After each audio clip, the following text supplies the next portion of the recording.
Another day, another news update from Moscow, Russia. Today is 14th of November. Now it's about 11 o'clock in the morning, Moscow time. I'm Levan Gudadze, and this is our first news update for today, in which I will share all the main news, basically, that are making headlines in Russian media and Russian language pages on different internet platforms.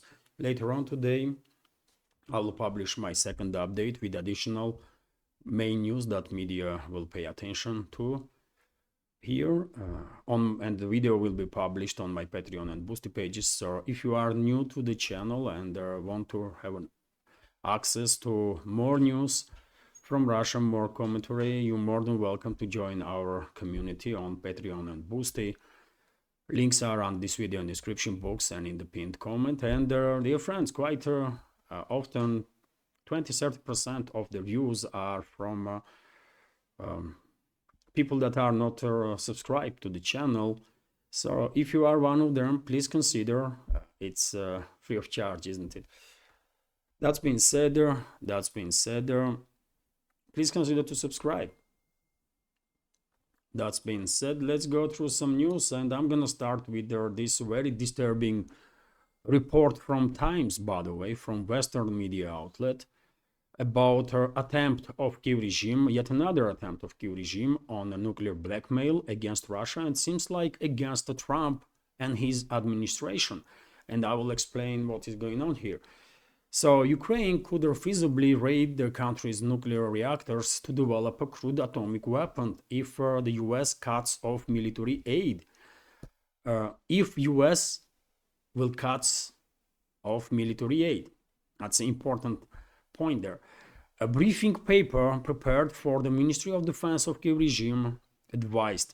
The Times, British media outlet, reported on Wednesday that its authors of this paper at the National Institute of Strategical Studies believe creating a simple atomic bomb, as the United States did within the framework of the Manhattan Project, would not be a difficult task 80 years later. While Ukraine cannot enrich uranium, a process vital for building a modern nuclear weapon, its 9 operational nuclear reactors contain an estimated 7 tons of plutonium.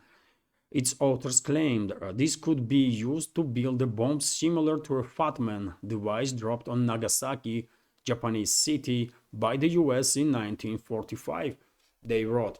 While Ukrainian Fat Man, Ukrainian atomic bomb, wouldn't only be a tenth as powerful as the device that leveled Nagasaki, and that bomb, by the way, that US dropped on Nagasaki was, if I remember correctly, about 15 to 20 kilotons, and 1 kiloton is 1,000 kilograms of throttle, or 1 kiloton is 1 ton of throttle equivalent. The amount of plutonium in the country's reactors is sufficient for hundreds of warheads with a tactical yield of several kilotons, they argued.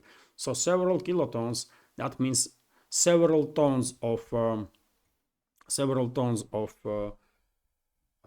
throttle and radiation, by the way, and consequence radiation. While Ukrainian, that would be enough to destroy an entire Russian airbase or concentrated military, industrial or logistics installations. Their exact nuclear yield would be unpredictable because it would use different isotopes of plutonium. Author of this paper, Alexei Yizhak, explained. Excerpts from their paper were published by the Times on Wednesday. According to the British newspaper, the report has been shared with the Ukraine's deputy defense minister and will be presented at the conference attended by the country's defense and strategic industries ministers on Wednesday. So this presentation has already happened. And by the way, share your opinion in the comment section. What is your take? But I think no one in a Kiev regime will even dare to touch on the subject of nuclear weapons without authorization from their masters, namely from the CIA, right, and the Pentagon. from their masters from let's say Washington or Langley and also London, right? We all understand this.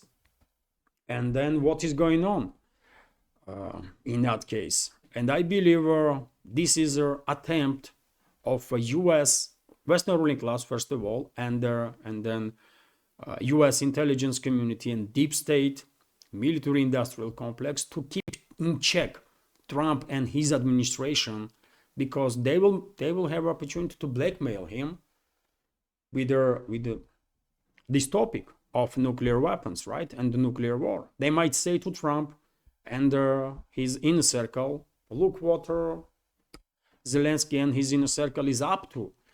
If you cut weapon supplies, if you cut money flow to Kyiv regime, they're gonna turn to nuclear weapons.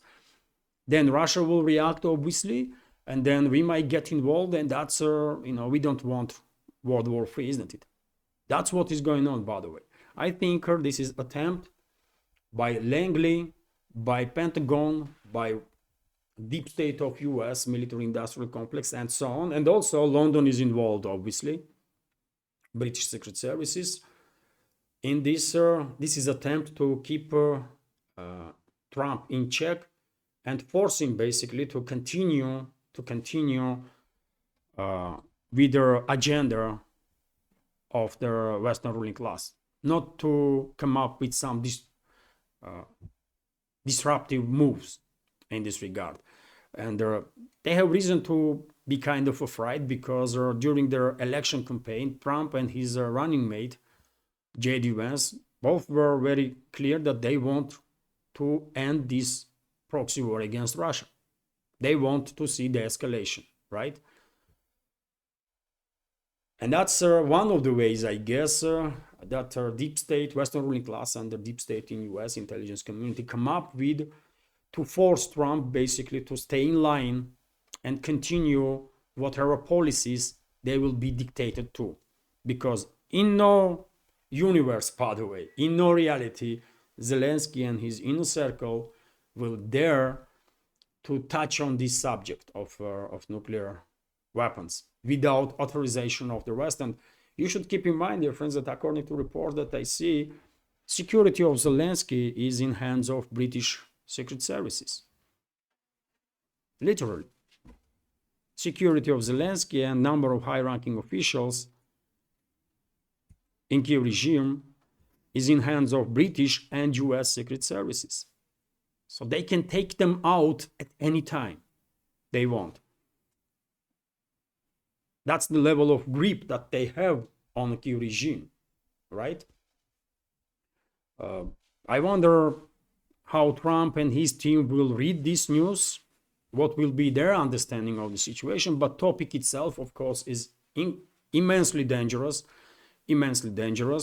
And if Trump will start de-escalating, really, or at least try to de-escalate, we may see some certain moves being made by Kyiv regime in this direction to create dirty bombs. Not just one or two, but according to this report, they have enough different type of isotopes of plutonium to create several hundred of low-yield atomic bombs, right? Warheads. And of course, Moscow, in any case, Moscow will take this news with this report with extremely seriously. Earlier, I reported about statements of high-ranking Russian officials in security services, and they were talking about this risk that Kyiv regime may attempt to create a dirty bomb. At one point, one high-ranking official, I believe, reported that there is a risk that Kyiv regime already created several dirty bombs. And by the way, recently, if you remember, I reported about high levels of radiation in Odessa port area and nearby territories. And one of the reasons for this high level of radiation can be movement of radioactive isotopes in that area. So very, very disturbing news, obviously, very disturbing developments, and whatever the reaction of the Trump's camp gonna be on this, of course, Moscow has no option but to take action, whatever the case, to make sure that Kiev regime will not have nuclear weapons and will not threaten Russia with the nukes. And one of the reactions, I'm not a nuclear scientist, but I think these nuclear reactors where this plutonium is, and some other facilities, I mean, one way to basically obliterate that radioactive material is, and maybe only way, is a nuclear strike with a thermonuclear weapon. I'm not a nuclear scientist, but I mean, if you are, by the way, please explain what can be done to minimize risks in this case. I think thermonuclear strike will basically do the job. And one day, Russian leadership may end up under risk, in such situation when they have to decide either we are taking action to make sure that Kiev regime, these Nazis, fascists, terrorists, are not obtaining atomic bombs, or Russia is under risk and there are millions of citizens of Russian Federation will be under threat of being targeted by these dirty bombs from Kiev regime. I don't know, man. This is definitely dangerous stuff, extremely dangerous stuff, and you know, definitely a reaction need to be made on these developments, not just from Moscow, but from Washington, London, Brussels, Berlin, Paris, because they should realize by now that they created a monster by with support of these Nazi elements, extremist elements in Kiev-controlled territory. They created a monster that now they are using against us, against Russia, but this monster can bite their masters also. And by now they should have this understanding. And if so, they have to take action before it's not too late. That's the first news, by the way, but there are plenty of others, so let's go through at least some of them. TASS news agency is reporting that, well, there was a legendary unit, by the way, of Russian special forces that entered settlement of Plekhovo in a Kursk salient area, and in a closer battle eliminated some 50 foreign mercenaries. And according to this report, these foreign mercenaries, based on interceptions of the radio communication of their enemy side, these foreign mercenaries were speaking in English and French. So you guess from which countries these mercenaries were. Maybe this Russian special forces unit of 14 men neutralize French Foreign Legion fighters, maybe British SAS fighters, or maybe this was just really mercenaries, members of some private military companies from French and English speaking countries. I don't know, but this is definitely a story about which books are written and then movies are made. 14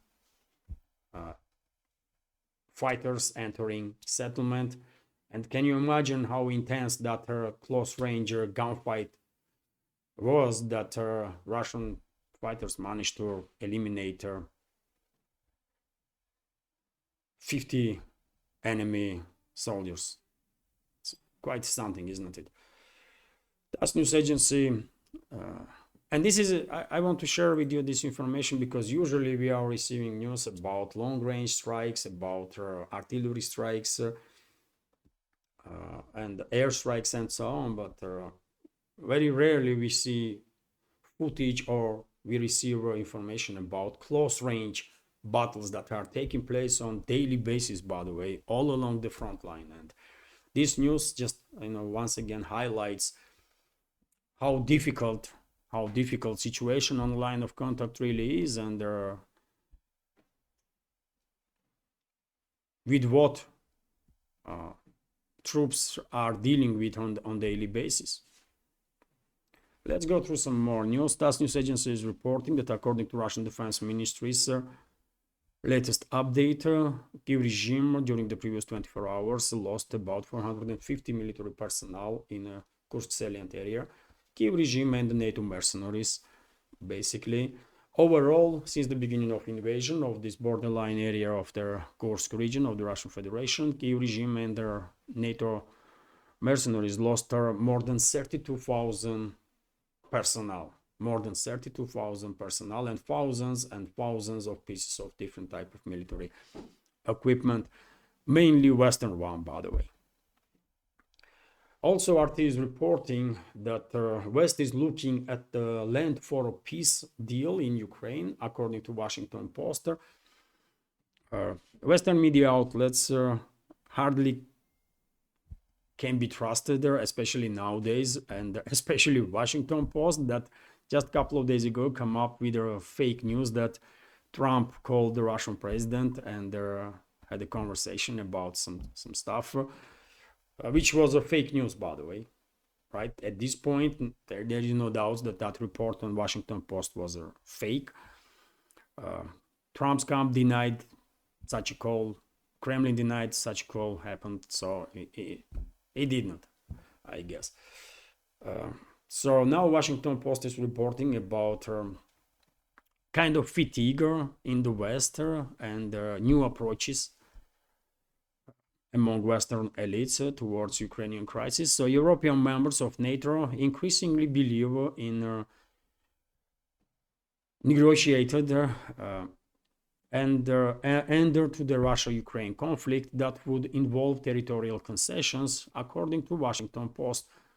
Although Kyiv remains opposed to such ideas, the US and its allies have funneled hundreds of billions of dollars worth of cash, weapons, equipment, and ammunition to Ukraine since 2022, while insisting they weren't a direct participant in their hostilities. Several European countries are now undergoing quite a bit of growing shift towards a ceasefire that would leave Russia in control of some of the territory claimed by Ukraine, while giving Kiev some kind of security guarantees, the Post reported on Wednesday. Discussions behind the closed doors have been fueled by the bleak battlefield situation for Ukraine and the prospect of US funding drying up when President-elect Donald Trump takes office in January, according to their outlet. While public declarations of support for Kyiv continues, some countries are looking to lay their foundation for peace talks. 10 current and former EU and NATO diplomats have suggested to their outlets. So I don't know, dear friends, can we trust this report of Washington Post or not? But maybe there are some elements, some individuals among Western elites that are realizing that their hopes to achieve strategical defeat of Russia with this proxy war against us failed, and maybe they are looking now for a kind of off-ramp. That may be the case, although only time will tell. Only time will tell. Meanwhile, we are receiving this news that current outgoing head of U.S. State Department, Antony Blinken, is stating that NATO will provide Kyiv regime with all the necessary weapons, munition, money, whatever is needed, so that Kyiv regime will be able to continue hostilities with Russia through 2025. Okay. I'm not surprised. And Jake Sullivan was quite clear in recent days when he said that Biden's administration will try to allocate not just all their authorized funds, authorized by Congress funds, to supply Kyiv regime with weapons, money, and so on. But Biden may even ask Congress for more money, for additional money for the Kyiv regime. And all this in next 2 months' time before Trump will take office. All right. So that's why I'm not at all surprised seeing what kind of statements Blinken is making. RT is also reporting that Trump plans to appoint a special envoy to end Ukraine conflict. This was originally reported by Fox News. So US President-elect Donald Trump will appoint a special envoy to lead the negotiations on resolving the Ukrainian conflict. Fox News reported on Wednesday Trump had previously said he would speak with Russian President Vladimir Putin in the near future.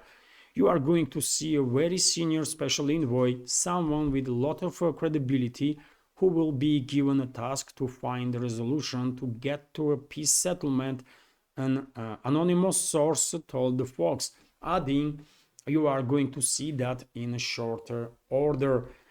And well, interesting initiative. I'm a bit skeptical that Trump, his administration, will be able, let's say, I believe, by the way, Trump and J.D. Vance and there are a number of other figures in inner circle, from inner circle of the Trump, were very genuine when they were talking about potential de-escalation.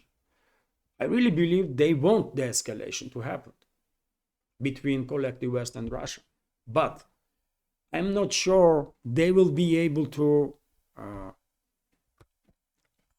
adapt their views to the real policies because of the influence of deep state, intelligence community, military-industrial complex, and whatever other groups are pulling the strings, right, in the US and the collective West in general.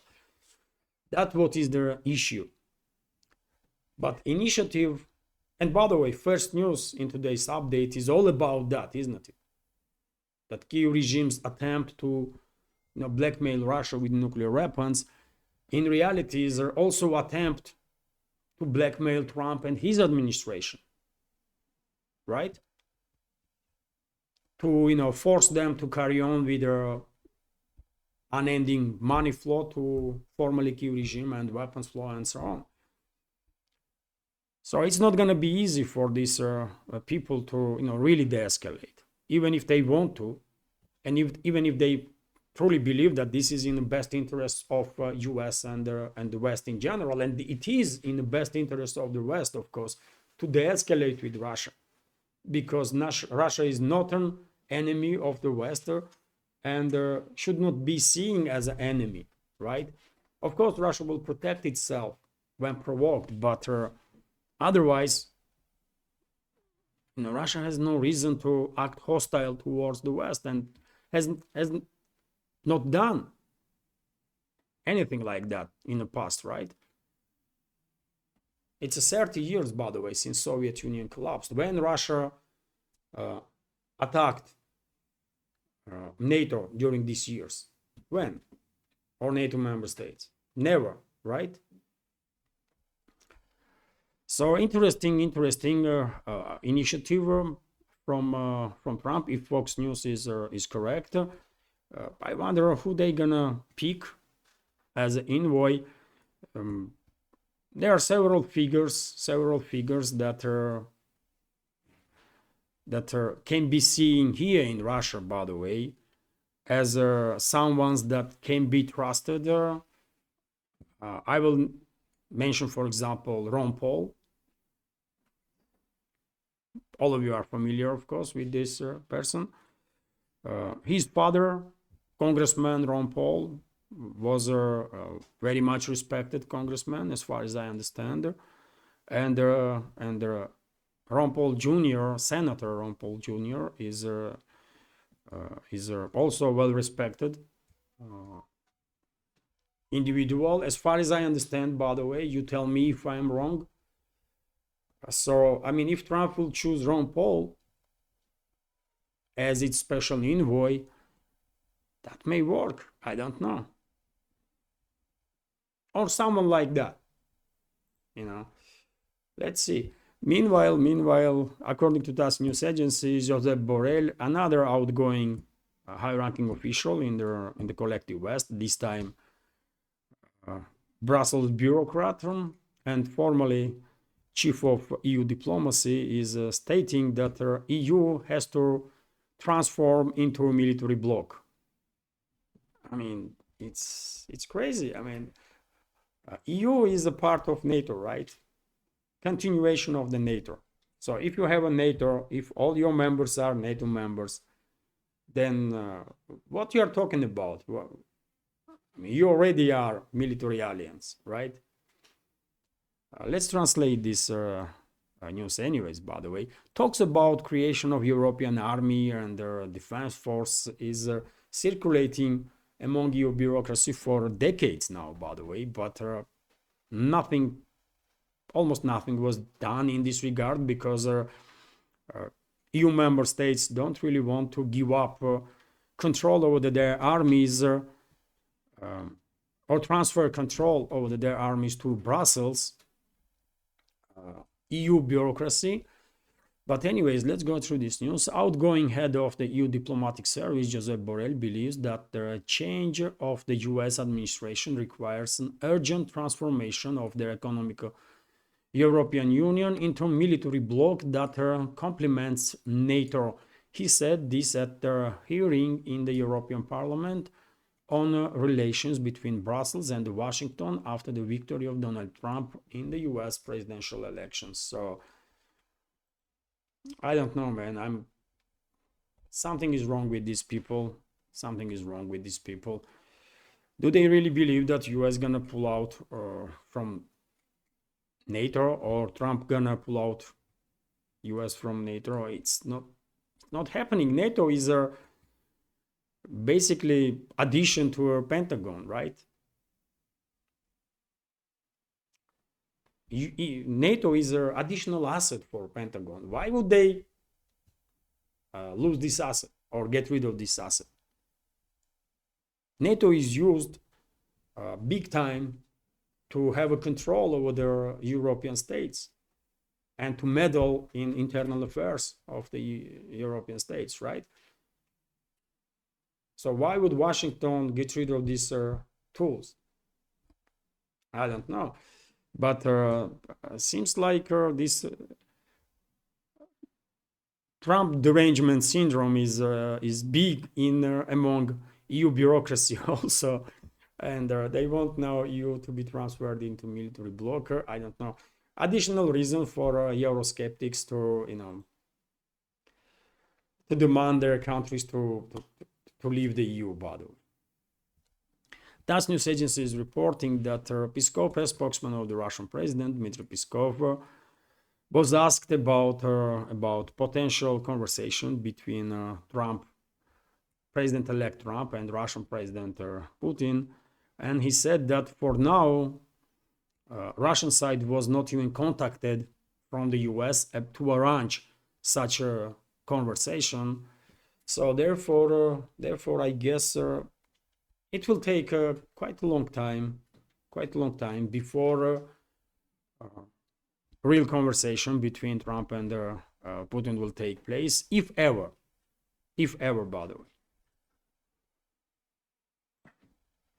Also, RT is reporting that Polish president admits real purpose of the US missile base in Poland. The missile defense facility at the Redzikowo is not about intercepting ballistic missiles from Iran, and that was a claim from Pentagon and Washington, by the way, isn't it? That they are putting these Aegis systems in Europe, including Poland, to intercept some Iranian missiles. And I mean, Moscow was, of course, unhappy with it.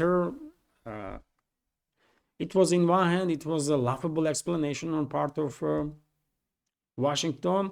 In other hand, it was obviously danger for the Russian side, isn't it? And Moscow was always critical due to these actions of the Washington. And now, but Washington never admitted that these installations were against Russia, although it was obvious. And now Polish president is saying it openly. That missile defense facility at Redzikowo is not about intercepting ballistic missiles from Iran, but about moving Poland into their US zone of influence and away from Russia. Polish President Andrzej Duda has revealed their Aegis shore facility on the Baltic Sea coast was proposed in the early 2000s after US repudiated their anti-ballistic missile treaty, IBM treaty. Washington assured Moscow at the time that their future bases in Romania and Poland were not aimed against Russia, but against rogue states such as Iran or North Korea. Speaking at their opening ceremony for the Redzikowo base on Wednesday, Duda quoted the words of the Polish president at the time, Lech Kaczynski, revealing the real purpose of their missile base. Andrzej, this missile will not defend Poland, Duda said. They will actually protect their areas far, far away from Poland from missiles that could potentially be launched from Iran, for example, but this will be an American missile base, which will contain some of the greatest secrets of the United States and which the United States will guard. And this is very important because the American base will be built on our soil in Poland, Duda continued, quoting his predecessor. And from that moment, when this base stands here, the whole world will see clearly that this is no longer Russian zone of influence. And from the Polish point of view, this is the most important thing strategically. Speaking for himself, Duda said he was pleased that the US now had 10,000 troops in Poland and said American soldiers would always be welcomed on his country's soil. Of course they would. Of course they would. I was thinking Poland was fighting for independence and freedom, and they don't want their Soviet troops on their territory because of it. And now they are welcoming US troops, NATO troops, and they are still claiming that they are independent. Really? But it is a good revelation, by the way, from high-ranking officials that these missile systems not really against Iran. And if not, then it's against someone, right?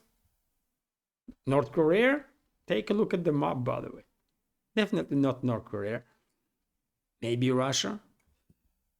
And it was obvious from very beginning, by the way, and this is one of the reasons why Moscow was constantly, for decades, by the way, constantly issuing warnings to NATO, to Washington, to London, to stop bringing its military infrastructure closer to the Russian border.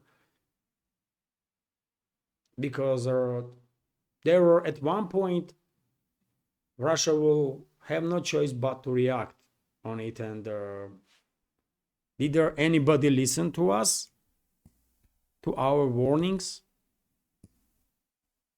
in the West? No, they didn't care about it. They didn't care, and that was a mistake. To put it mildly, that was a mistake, and they are going to find out it in a hard way. No. Interfax is reporting that I mean Western ruling class, by the way. Whenever I am talking about politics, geopolitics, all this stuff, I'm always talking about Western ruling class, Western so-called elites, and so on. I'm not talking about societies in the Western. It's you know, or if I say something, I'm always respectful, as you know, isn't it?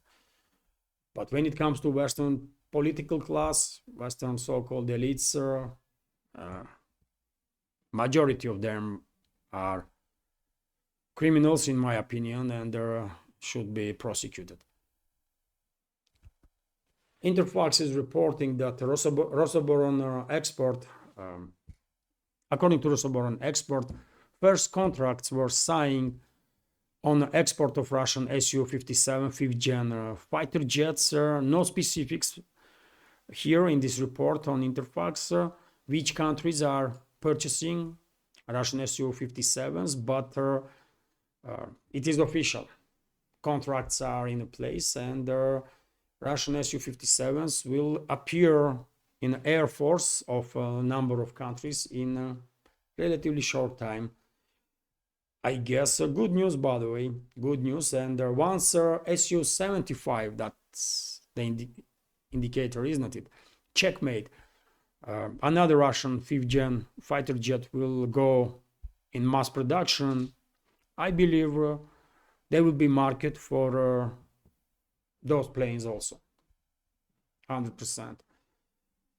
And dear friends, before I continue, of course, I have to notice that this media project of mine is completely subscriber funded. And if you like my work, if you like my channels, if you want to see further development of this project, or at least to keep this project running, then please consider to support her with their small donations through PayPal or Boosty platforms, or by subscribing to my Patreon and their Boosty pages, where I have additional extra content, second news updates, and some other bonus videos on quite regular basis, every other day basically. All the links are under this video in description box and in the pinned comment. And yes, I mean, hopefully one day members of our community on Patreon will increase so much so that this project would not be in a zone of constant threat. But for now, it's all about surviving months after months after months after month. And I am getting tired of it, by the way. Really, it's nerve-breaking, you know, when you are working full-time on some project and you don't know, will this project survive another month or months after? Because I don't have sponsors, as you can see, dear friends. I don't have advertising, nothing. It's just me and you. We are creating this project. That's how it is. Let's continue. And as I said, all the links, by the way, to PayPal, Boosty, crypto wallet, and the Patreon under this video in description box and in the pinned comment. And next news from RT about bombs that go off outside of Brazil's Supreme Court. So 2 bombs were detonated near government buildings in the Brazilian capital, Brasilia, on Wednesday evening, killing 1 person. Officials say the sole fatality is the suspect himself. So seems like some suicide bombing attack took place, which is I mean, in Brazil. Very tragic, and like stranger developments are happening there. Maybe this is an attack from narco cartels or something, because I don't know what is happening there. According to newspaper Folha de São Paulo, the blasts were heard around 7:30 p.m. local time. Bomb went off outside the Supreme Federal Court while a parked car exploded near their chamber of their deputies, the lower house of their national parliament. Eyewitnesses told the news website Universo Online that their men carrying explosives approached the courthouse and detonated the bomb near their Lady Justice statue, which stands outside their entrance. And on my Telegram, dear friends, I share some videos, some additional news on that. So, of course, investigation is underway, and in upcoming days we will learn some more what had happened. But it is strange to hear such news from Brazil. That's for sure. That's for sure. RIA Novosti is reporting that Turkey is severing its cutting basically its ties with Israel. This was reported by President of Turkey Recep Tayyip Erdogan. So Turkey has suspended diplomatic relations with Israel. Turkish President Recep Tayyip Erdogan has said, we as a state and the government of the Republic of Turkey have severed the relations with Israel. At the moment, we have no relations with Israel. It all he stressed. Yesterday, when this news broke first, there was no clarification about what kind of ties Erdogan was talking about, economical, political, what was the deal. And now we have this clarification that Turkey is severing diplomatic ties with Israel. I guess number of other countries will follow example of Turkey in short, and this is obviously, I mean, one may argue that Israel don't cares, but Israel does. Israel does, and citizens of Israel should care about how their country are perceived worldwide. And I guess since the creation, this state was never as distant from rest of the world as it is now due to actions of the Netanyahu and his government. I mean, you tell me if my reading of the big picture is incorrect, but that's how I see that. Israel was never as isolated from rest of the world as it is right now. Of course, there are US and there are collective West countries, number of collective West countries that will applaud whatever Netanyahu's government is doing for whatever reasons. But I mean, it seems like Washington and number of other capitals in collective West will always stand next to Israeli regime, no matter what. But when it comes to rest of the world, well, situation is quite different, and there are many countries are very critical of actions of their Israeli regime, understandably so. Also, Kommersant newspaper is reporting that, understandably so, because as I said many times before, one atrocity cannot be justified by another. And that's what Israel is doing, by the way. They are trying to justify atrocities that they are committing against civilians in Gaza Strip, in the West Bank, in Syria, in Lebanon now. They are trying to justify these atrocities by atrocities that was committed by Hamas members on 7th of October. And this is not correct. No atrocity can be ever justified by anything. Period. Kommersant newspaper is reporting that Biden and Trump had a meeting. Majority of our community probably see the video of this meeting. And they talk about a number of topics, transition of power. According to some reports, they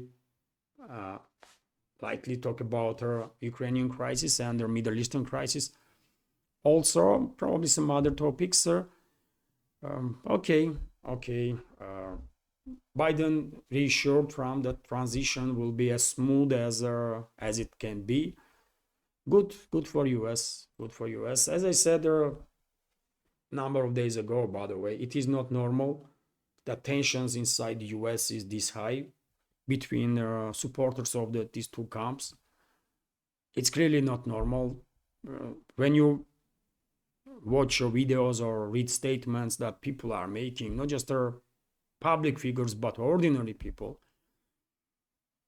I mean, you clearly can see the picture that these people seems like really are hating each other or on the verge of hate. This is not normal. This is not normal for any country, and US is of course no exception. And if it will be better, it will be good if Trump's administration will pay attention to reunite society, basically, because this is not good what is happening there. About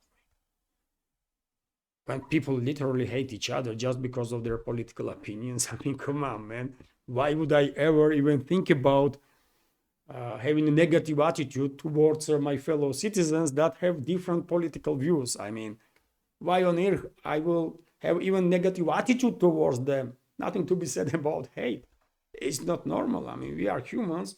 We can have different opinions on different topics, and as long as we are good citizens, law-abiding citizens, we do no wrong, then we should be okay with each other, right? TASS News Agency is reporting that it is official, by the way, now that Marco Rubio will become a head of U.S. State Department. Trump himself made this announcement. There was rumors that Trump may change his opinion because many supporters of the Trump see Rubio as a neocon peak, neocon asset, and Trump supporters basically want one of their main demands is to drain the swamp, right? So they don't want to see these neocons in a Trump's administration. But yet again, as I said there previously in this update and many other updates, influence of neocons, influence of deep state intelligence community, military industrial complex, multinational corporations, and whatever other groups they are, IPAC and all the others, influence of those groups is immense on US political system. This system is built around these groups, right? And to serve these groups mainly. And therefore, Trump and J.D. Vance, I mean, they may really struggle to apply their views on real policies because of this influence of the forces that really are pulling the strings. And therefore, I guess Trump had no option. He knew probably that this pick would not be popular among Republicans, but probably he did not have the choice. And Marco Rubio is going to be next head of U.S. State Department. Meanwhile, by the way, quite interesting pick. Trump nominates Tulsi Gabbard for intelligence chief. I was a bit surprised to see this news. So US President-elect Donald Trump has chosen former Congresswoman Tulsi Gabbard to be next director of the National Intelligence. A former Democrat, Gabbard joined the Republican Party in 2024 and endorsed Trump for president. For over 2 decades, Tulsi had fought for our country and the freedoms of all Americans, Trump said in a statement on Wednesday, arguing that Gabbard has a broad support in both parties. He added that Gabbard will bring the fearless spirit that has defined her to our intelligence community, championing our constitutional rights and securing peace through strength. Okay. Okay, let's see. But I don't have a negative attitude towards Gabbard, even though I was a bit disappointed about her takes on actions of Netanyahu's government. By the way, I find it difficult to understand how anybody can justify actions of Israeli regime and IDF when they intentionally, in my opinion, are killing tens of thousands of civilians. This is unjust. This cannot be justified, by the way. And Trump has almost similar take, I guess. Trump also never criticized Netanyahu, isn't it? And Tulsi Gabbard, who is claims to be on side of humanity, did not once criticize actions of the Netanyahu's regime. At least I did not see it, by the way. If you have seen her criticism of the actions of the Israeli Gaza government, please put the link in the description, in the comment section. I would like to learn some more about her takes on that, but I have never seen her criticism of the actions of the Israeli regime, which is disappointing. If you are on the right side of history, if you stating that you have some principles, and you are all about humanity and human values, and then there is no way, by the way, you can find ways to justify actions of the Netanyahu and his regime. And if you are doing it, then you are compromising on the principles and values that you kind of declaring, right? That's how I see it, by the way. I don't give a damn about Hamas, right? What they did on 7th of October is horrible. There are nuances, by the way. One should keep in mind there are nuances during the Hamas attack. Significant number of killed individual citizens of Israel were military personnel. Also, there was a Hannibal directive in place, so Israeli armed forces were intentionally killing their own fellow citizens to prevent them being taken hostages. But same time, it is also undoubted that number of Hamas fighters committed crimes against humanity and war crimes against civilians, right? Which cannot be justified. And I'm very clear on that, right? But same time, what Netanyahu's regime is doing in response is also, crime against humanity and cannot be justified. Just cannot be justified, period. And nowadays, by the way, after Trump's victory, finance minister of Israel is even openly saying that Israel gonna claim entire Gaza Strip. They are openly saying it, and if you remember when this conflict started, I was saying from very beginning that probably Israeli regime is planning to implement on the Gaza Strip some sort of Karabakh scenario. And I meant by that when Azerbaijani forces establish control over the Karabakh region that was claiming its independence from Azerbaijan for decades, local Armenians, almost all of them flee the region. And I was saying from the very beginning that Netanyahu's regime will most likely try to implement some sort of Karabakh scenario on the Gaza Strip and will force locals out of the region. And I'm afraid that's exactly what's going to happen. On first stage, probably they will do it in Gaza Strip. They will try to do it in West Bank also next. And they clearly want to do the same in the southern parts of Lebanon, at least on the southern parts of Lebanon. But if you listen to some of the high-ranking officials of Israel, by the way, they have such claims that almost on entire Middle East. So who knows when these individuals will stop, if they still this unchecked that they are right now. Anyways, still interesting peak on part of Trump. There are some points that I will never understand when it comes to Tulsi Gabbard's takes, but she is at least she is not all for a nuclear war and nuclear exchange between Russia and the US. At least on that point, she is very clear that she wants the escalation to happen between collective West and Russia, because seems like she understands perfectly well that this escalatory ladder at one point may provoke a nuclear exchange between the sides, and that's going to be an end for everybody. That's going to be end of everything. So, yet again, let's see, by the way, if members of the Trump administration will have an opportunity to implement their visions in real policies.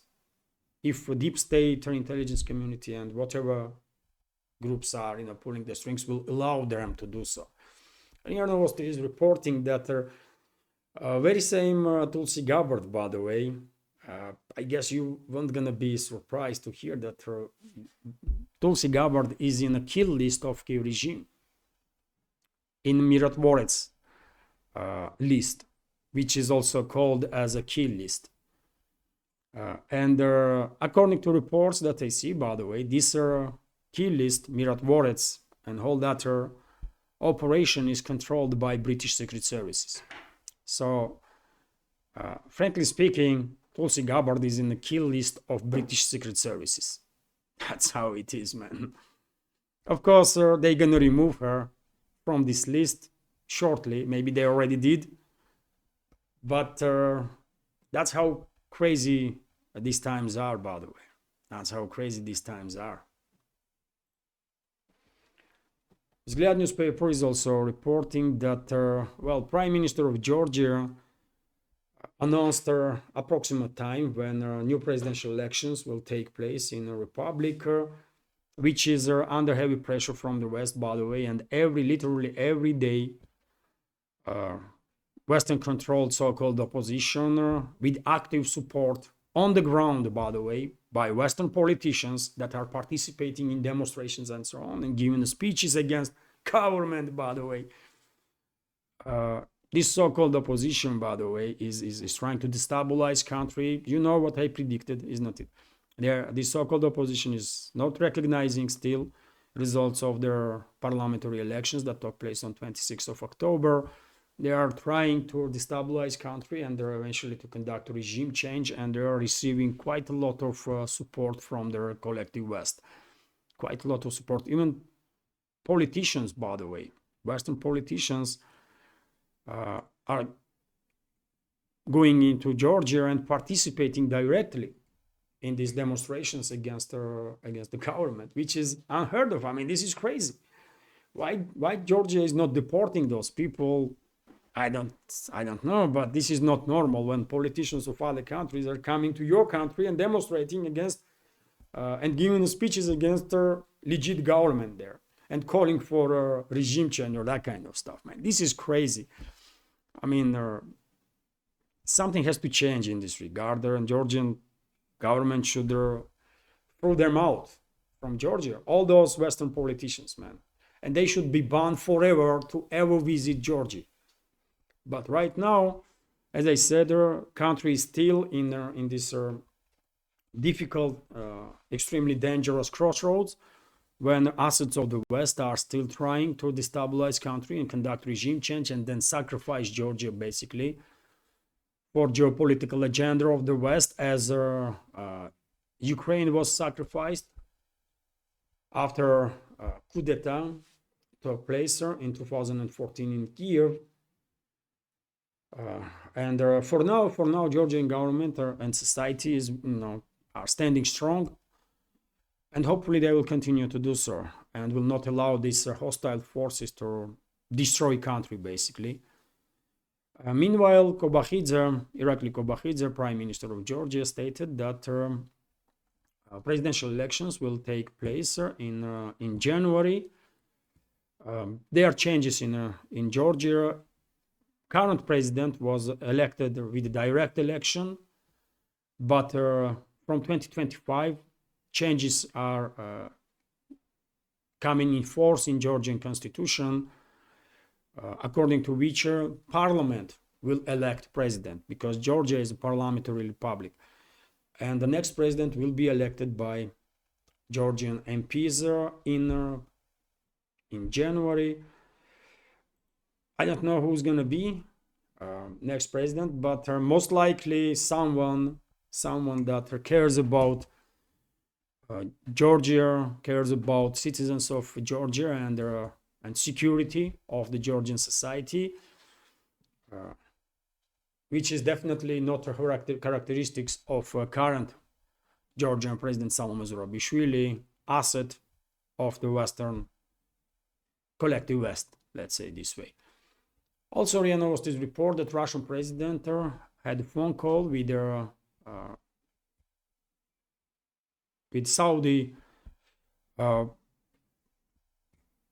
Prince Mohammed bin Salman Al Saud, future king of Saudi Arabia, basically. And they discuss bilateral relations, many other topics. Call was conducted on the initiative of Saudi side. Let's go through this news. Vladimir Putin spoke by phone with the Crown Prince of Saudi Arabia, chairman of the Council of the Ministers Mohammed bin Salman Al Saud. The Kremlin press service reported at the initiative of the Saudi side, President of the Russian Federation, Vladimir Putin, had a telephone conversation with the Crown Prince. And as I said, they discuss, there are quite a lot of topics to discuss.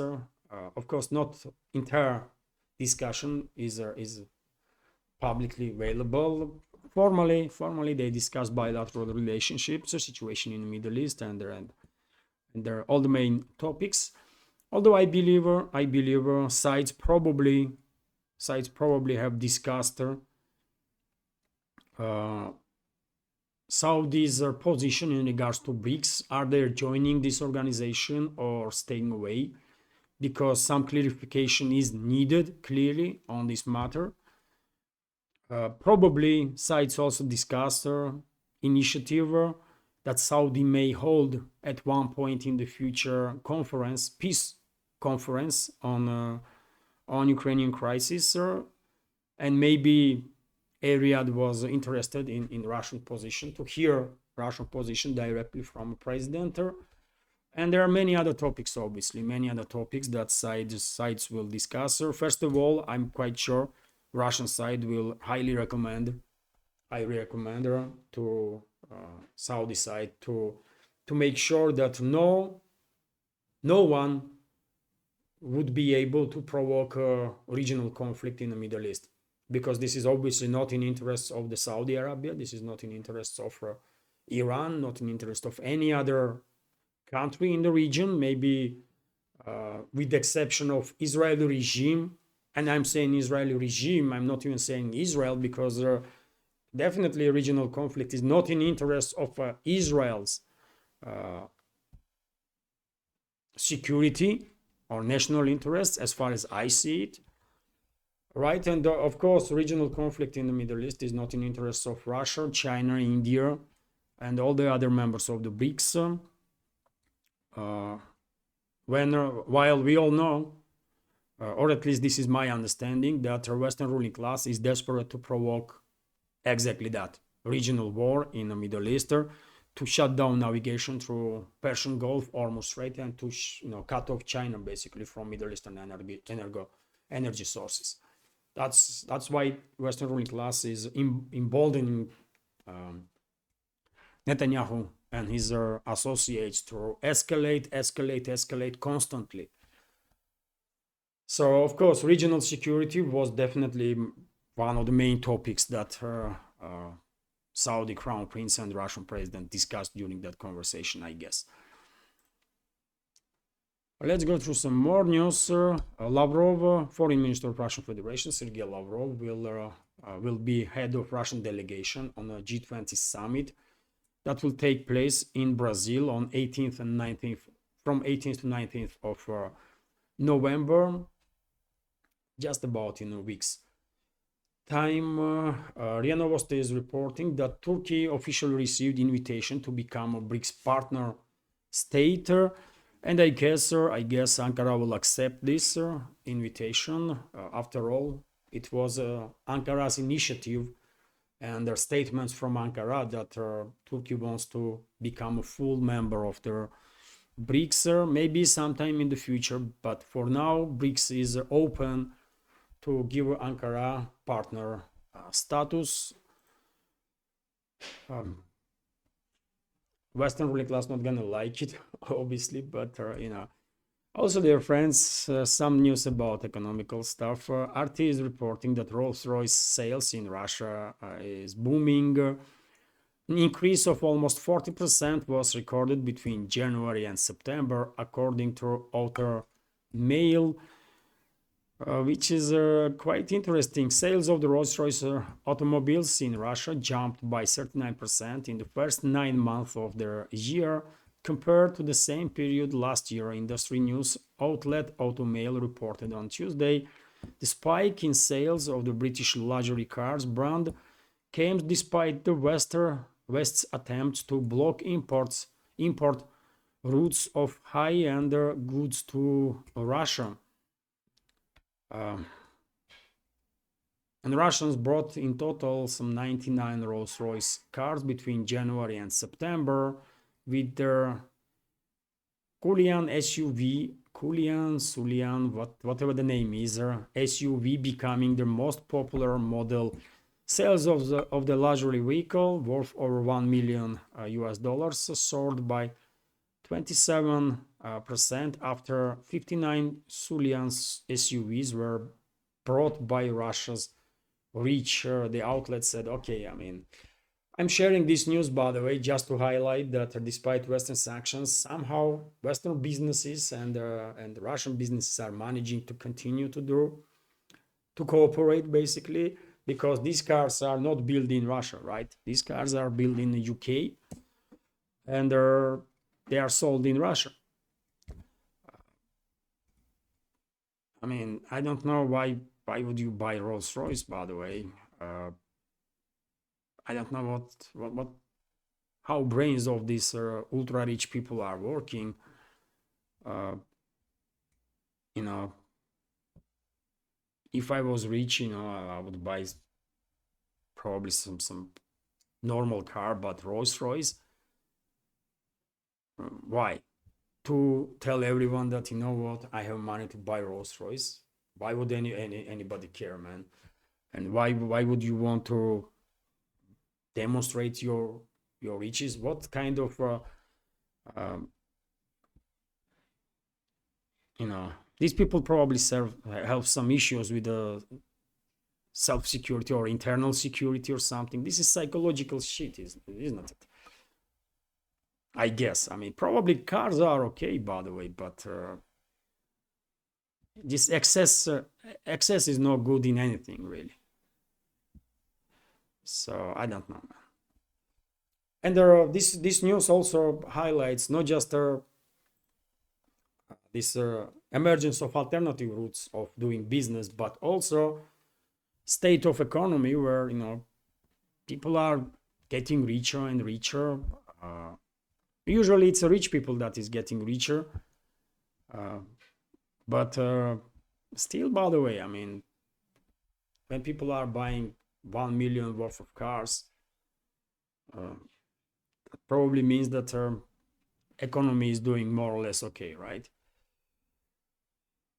Let's continue. TASS News Agency is reporting that, and this is really interesting news, by the way.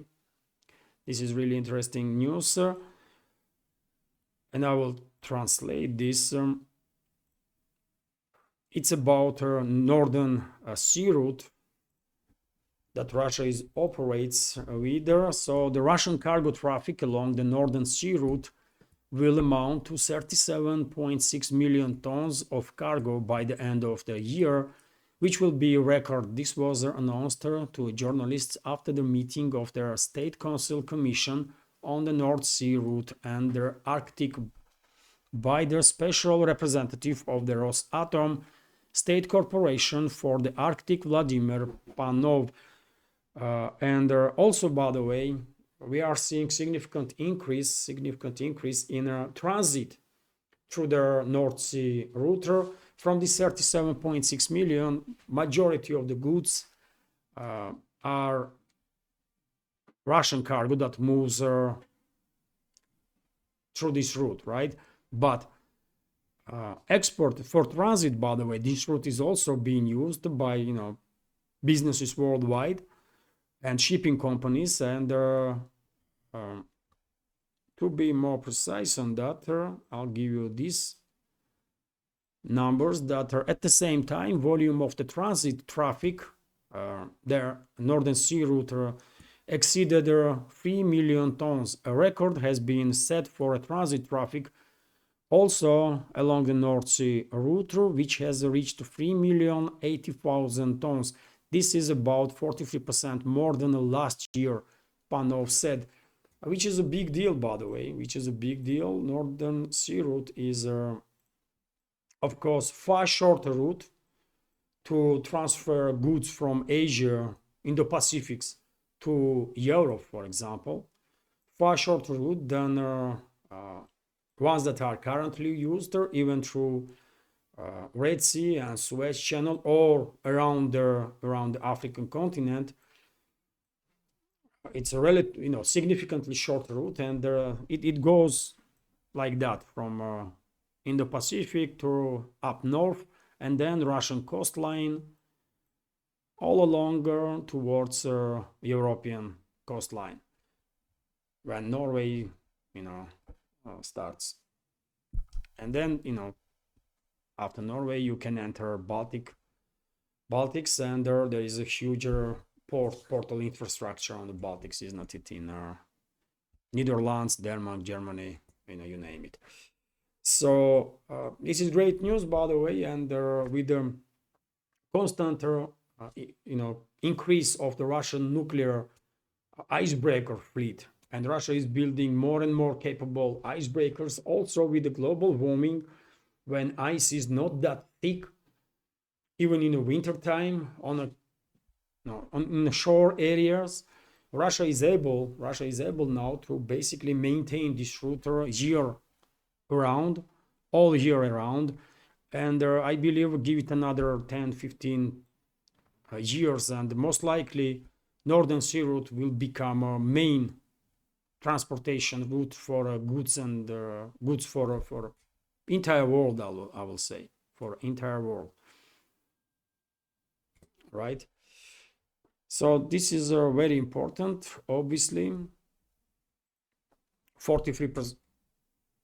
It's a 43% jump in transit of the goods compared to previous year. This is big. Of course, significant role played in this increase actions of the Houthi rebels in and the Red Sea crisis, so-called Red Sea crisis, when many shipping companies were forced to divert their vessels from Red Sea towards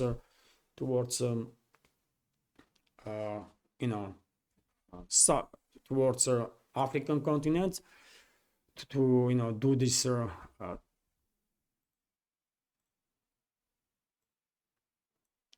to divert shipping this way from Arabian Peninsula, basically towards Southern Africa, and then all around the continent to reach Europe.